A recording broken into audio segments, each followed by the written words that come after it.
Social media is getting a lot of bad press these days, deservedly so, I think, for various reasons.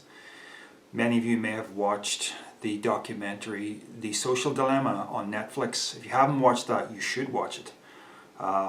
It will make you very informed. There's also another video you should watch. It's free on YouTube and I will link it below. It's on the Lewis Ho's channel and it's entitled Professor Explains Why and How You Should Quit Social Media. It's an hour long, it's an interview. The guy is really intelligent. I highly recommend this video. It's a very, very level-headed approach to social media. I'm not necessarily advocating that you should quit it. Maybe that would be the best thing. I just don't think it's a realistic option. I think social media is here to stay. And I have to admit that for me personally, there has been good and bad in it. And I'm really just talking about Facebook here. I suppose YouTube could be considered social media, but it's more of a vlogging platform. If anything, Google have sort of stripped down the social aspects of YouTube. They sort of butchered the comments section, made it far less usable than it used to be, and they took away the ability to send a personal message to someone who created a video. They took away video responses. They were great things. Video responses were amazing. They really helped bring people together, people all across the world interested in the same thing, responding to each other. It was such a great thing. Why did you get rid of it, Google? Who knows? Those were the days.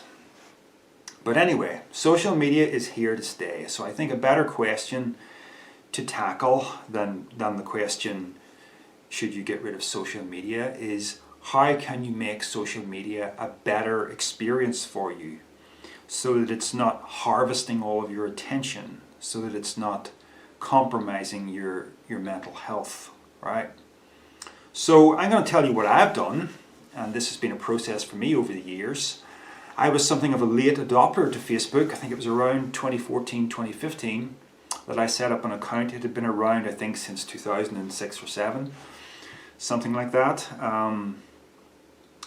I really just set it up because I knew that I was going to have a book coming out and that would be a marketing avenue for the book. So I set up an account, I started connecting with people, and it was interesting to find my friends from my old school days. That was good. I've even connected with one or two particular people in the real world as a result of us finding each other on Facebook, and they're now good friends that I see regularly. That didn't happen without Facebook, so I have to give Facebook credit for that. But then as I used Facebook, you know, I started noticing that I was scrolling and scrolling, and it really wasn't a very satisfying experience to do that.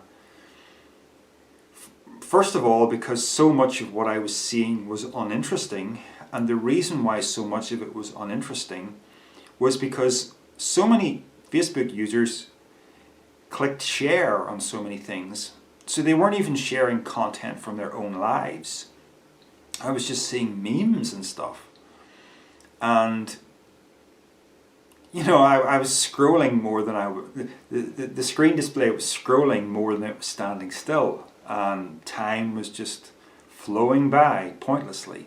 So to tackle that, so this is my first tip, to tackle that, spend an hour, because it probably will take an hour, go through your entire friends list, click on every profile individually, and see whether that person is putting up personal posts about their life, stuff that you're actually interested in looking at, or they just share. And if all they're doing is sharing, hit unfollow. Don't unfriend, unfollow. You don't have to see that stuff, right? So that's what I did first of all, and it made Facebook a somewhat better experience. It was tolerable to scroll through things because I was seeing actual anecdotes from people's lives, which is what I wanted to see because these were, for the most part, people that I knew.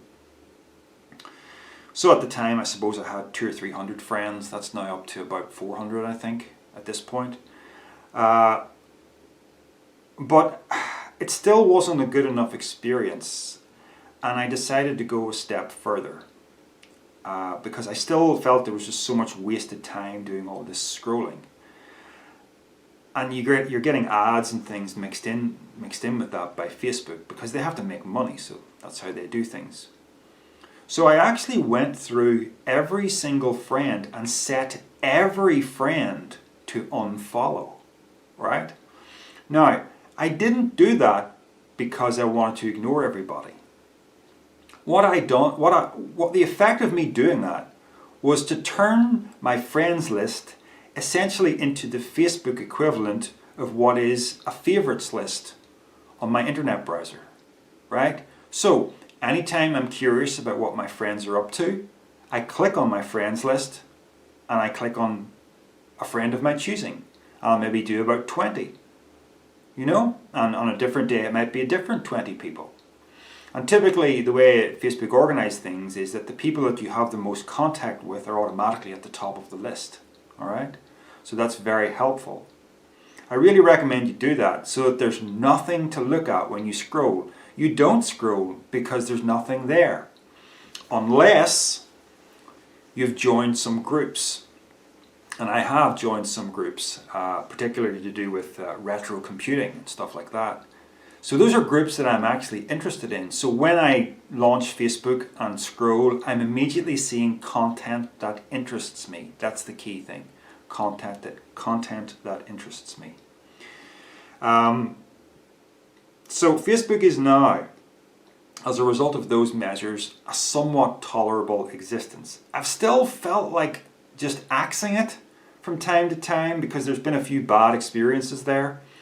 In particular, there's a local group to do with my town that I've contributed to, and that some people can be nasty on that group, and some people have tried to use the group for religious purposes. So I find it very frustrating, and I just ended up not leaving that group, but unfollowing that group, so that if I ever want to maybe check out the content of that group, it's really for sharing old photographs to do with my town. I just, once in a blue moon, might click on the group and scroll for a while, and then I'll just let it be, maybe for another month or two. So I'm on Facebook, but I'm not on it in its default mode, I really wish that, people didn't set up their forums on Facebook, because there were forums before there was Facebook, but unfortunately this is where things are done now.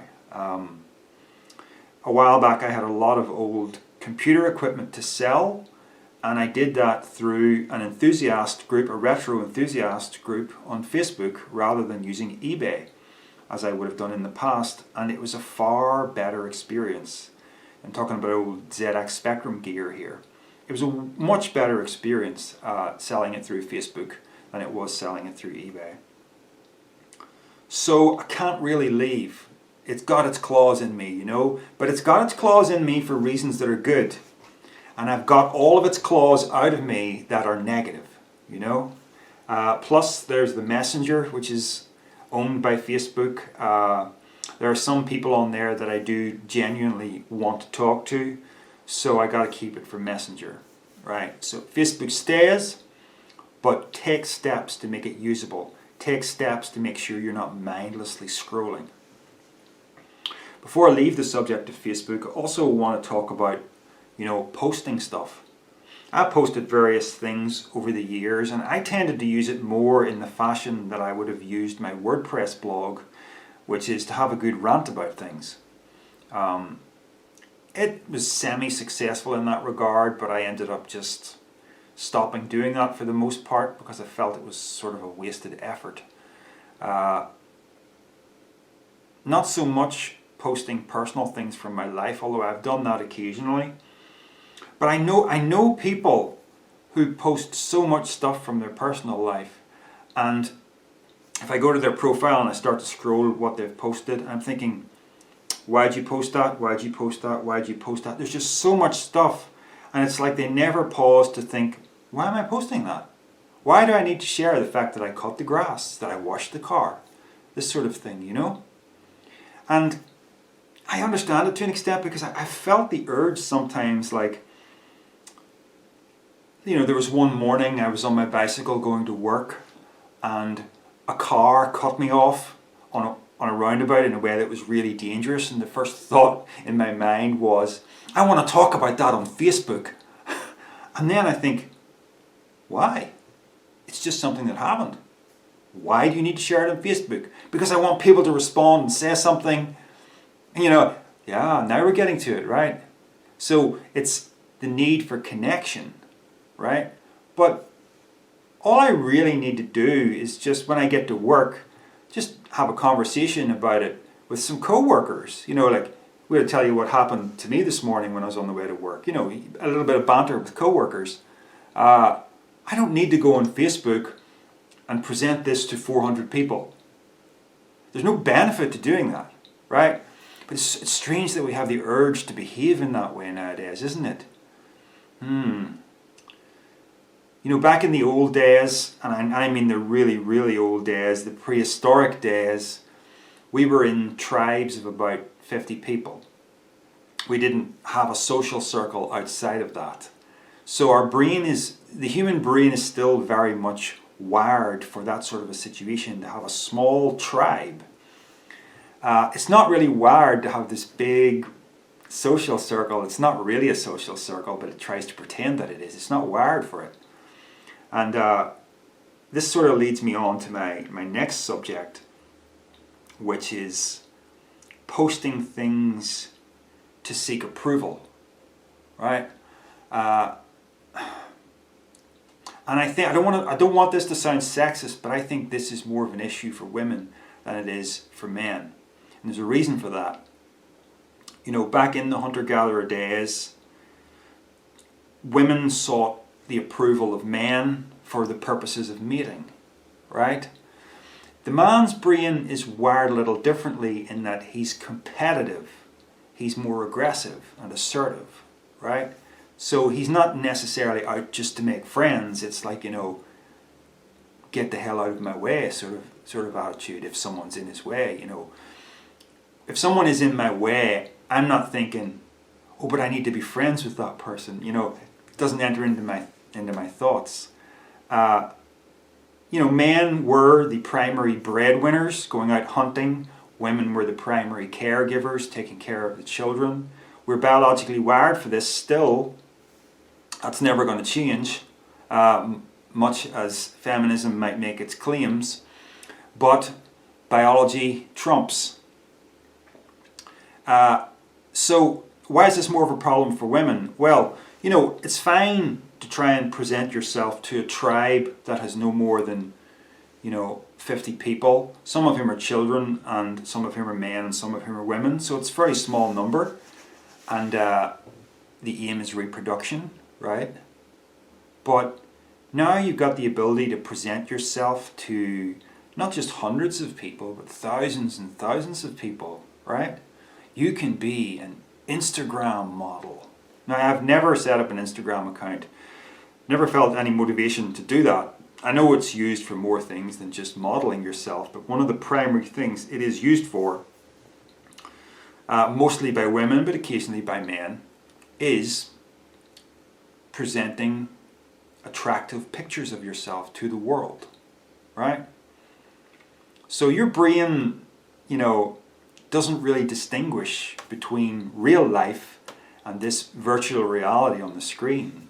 So you present a nice picture of yourself posing, and you get all this approval coming back at you, oh, so beautiful, this sort of a thing. And that can be addictive for a woman. Like, it's not something that I care for, right, as a man. Maybe some men do. It might be more of a thing for the gay community, right? Because you know how well-groomed gay men are. There's no mistaking me for a gay man, right? I'm a scruffy dog. But,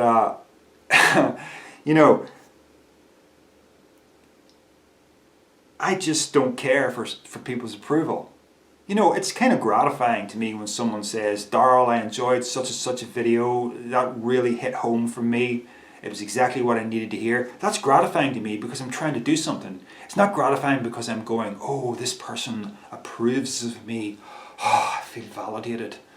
That doesn't enter into it, But I think that individualistic spirit, where you strike out and you are an individualist and you don't care what people think of you, you've got something to say, I think that's harder for a woman than it is for a man. And I think that's just biology.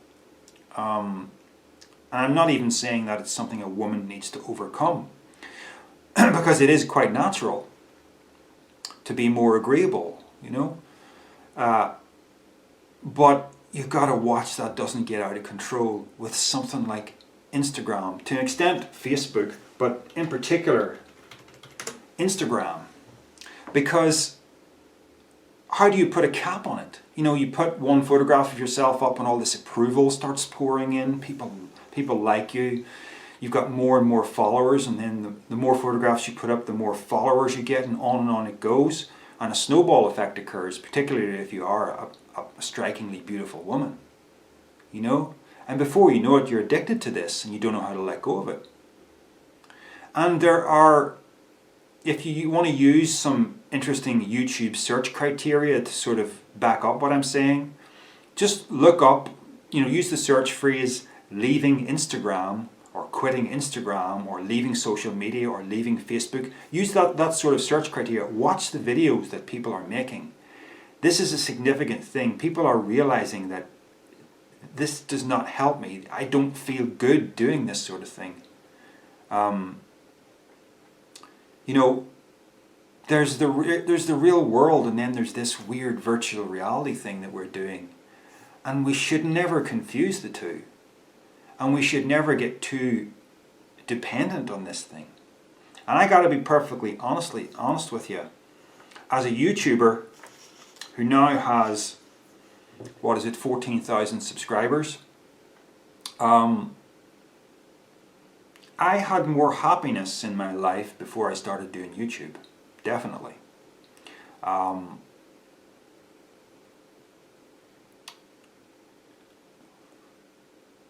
You know, the non-duality thing started for me around 2008, and I blogged about it back then, and I think it was probably about 6 months to a year later that I started making YouTube videos and realised that people were interested in what I had to say on this sort of subject, and on it went, and here we are over a decade later. So I've got my little corner of YouTube, and I'm not going to do something crazy like just delete this channel, because something valuable has been created here. You know, there's a little corner of the internet here where people are paying attention to things I'm saying, and I don't think that's something to be squandered. I don't think that's something that I should ever knock. But I also don't think it's ever something that I should be gratified by, in the sense that, oh, I've got these people who respect me, and it makes me feel so good. You know, if I start feeling like that, it really is time to quit. But I don't feel like that. You know, you don't see me making videos all that often, and that's a good thing, because there's so many channels out there that are just video after video after video, and the only way you can make a channel like that, because you just can't have insight pouring through you day after day after day, right? The only way you can make a channel that's constantly flowing like that is if all you're doing is responding to things in the media, you know? I subscribe to a channel called Better Bachelor. It's one of the very few sort of men's channels that I can actually tolerate. Most of them tend to descend into a bit of woman hating. This one, not so much.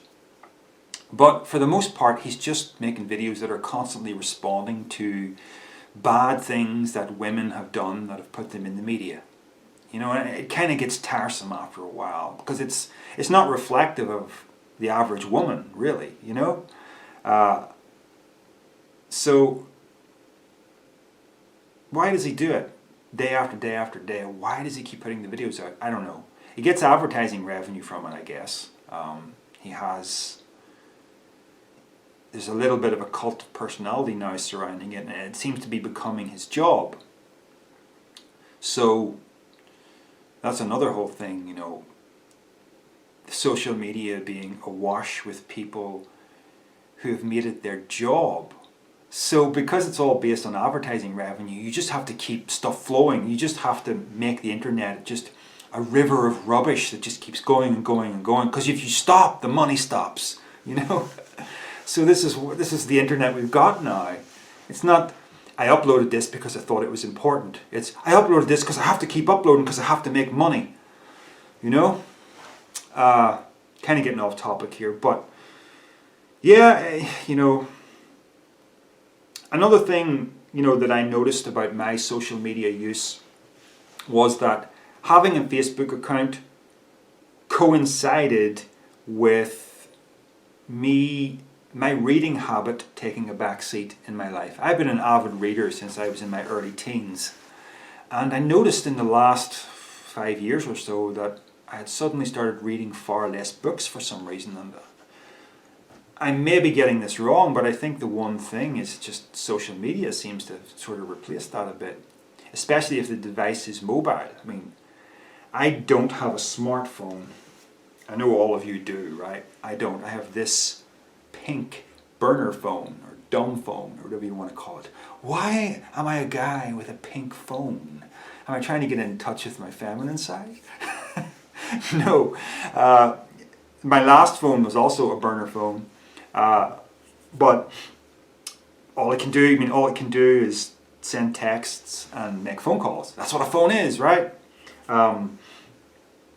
But well, to answer your question, it's pink because it was a phone that someone else didn't need anymore, and my last one broke, so I just swapped the SIM card over and I've got a new phone. Yeah, I'm a cheapskate. But and that takes me on to another subject. You know, I remember before there was social media, kids had phones, right? I mean, back in the early 2000s, all the kids of junior high school age and above, they were all running around with phones like this, right? And I would see them in the mornings as I'm going to work, and they'd be walking to school, and they're going like this here. You know, this is before social media. So if I think it's a problem that everybody's walking around like that now with their smartphones, it was also a problem back then when there was no social media because they were texting their friends, you know? And I can remember in the classrooms, in the computer suites, back then, the early 2000s, you couldn't keep the kids off MSN, the MSN Messenger, as it was called. That was pre-social media. It's just a messaging utility, right? So it was just something you could augment onto Microsoft Windows, and it was hard to keep the kids off it. And they were just messaging the other kids in the class, you know, while the lesson was going on. That's all they were doing. But so there's a love of connectivity there. That's not really a bad thing, you know. That's the true social aspect of this connectivity. It becomes bad though, only in certain respects.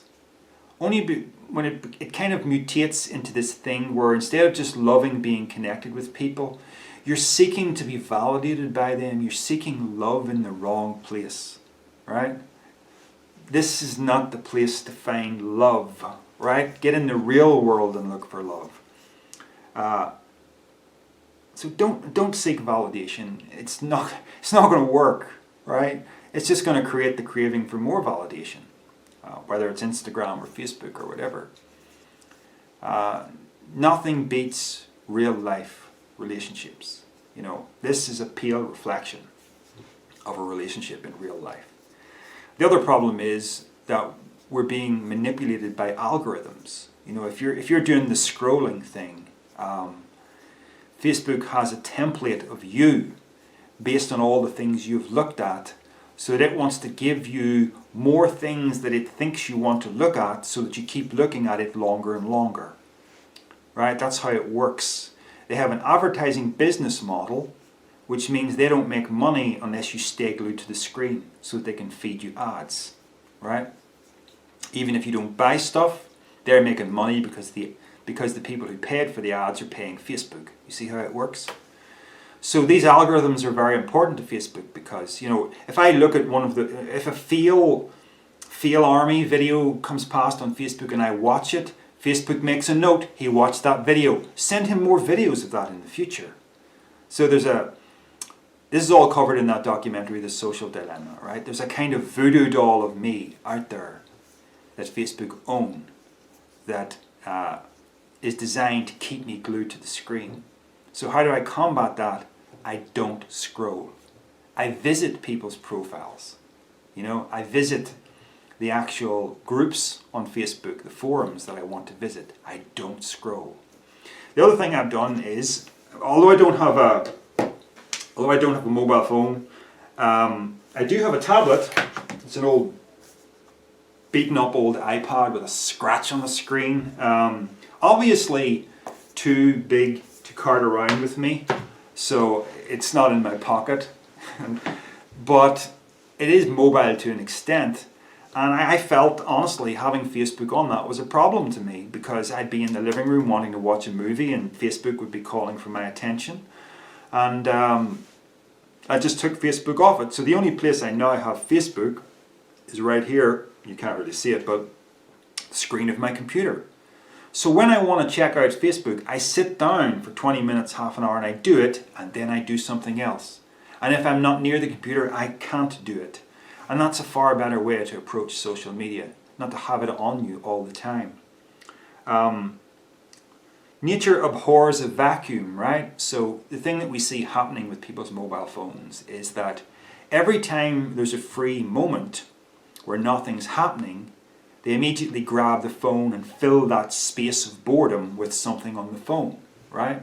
I understand that tendency, but it is rewiring our brains to an extent so that we can't stand a single moment of boredom. It's training our brains always to expect the dopamine fix, the pleasure chemical fix, right?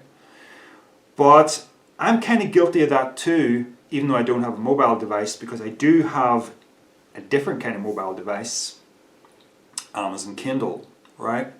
I tend to have that in my pocket most of the time, and I do use it to fill a void when a void happens. Like if I'm even in work and I'm walking down the corridor to a room where I need to fix a problem, and maybe I have to wait for the computer to boot up, the Kindle comes out of my pocket and I start reading something. Now, although I'm doing the same kind of things, I suppose you don't get the same dopamine fix from a book that you do from these quick fix things, where it's like cat videos or something. A book is more of a slow burner. You have to give it time. A book really only becomes something when the story sits like a memory in your head and you can reflect back on it. It's a different kind of experience. So I'm now back being an avid reader. And I recommend you just, if you need to fill that void that happens in those moments of boredom, reach for a different kind of experience. Get yourself a Kindle. They're great. Get reading again, or get the Kindle app for your mobile phone and have books on standby instead of this mindless scrolly stuff. You're going to get a quality experience. Well, not all books are good, I know that, but generally speaking, reading is a quality experience. Whereas scrolling through Facebook and Instagram just isn't. It's all hit and miss. And it's based on, the model of the slot machine.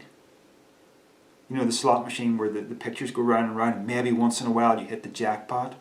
But you keep scrolling till you see something you like, just the way you keep pulling the lever until you get the pictures to match up and get the money coming out. It's exactly the same feeling, and these, it's based on the same psychology as slot machines. What does that tell you? It's designed to addict you, so don't let it. Okay, this video has gone way longer than I thought, but hopefully it's got interesting information in here for you. I know most of you have switched off before now, because that's how it goes. If I don't give you the quick fix, you switch off, So if you've been here this long, thank you. Okay, folks. Take care. Stay sane. The sky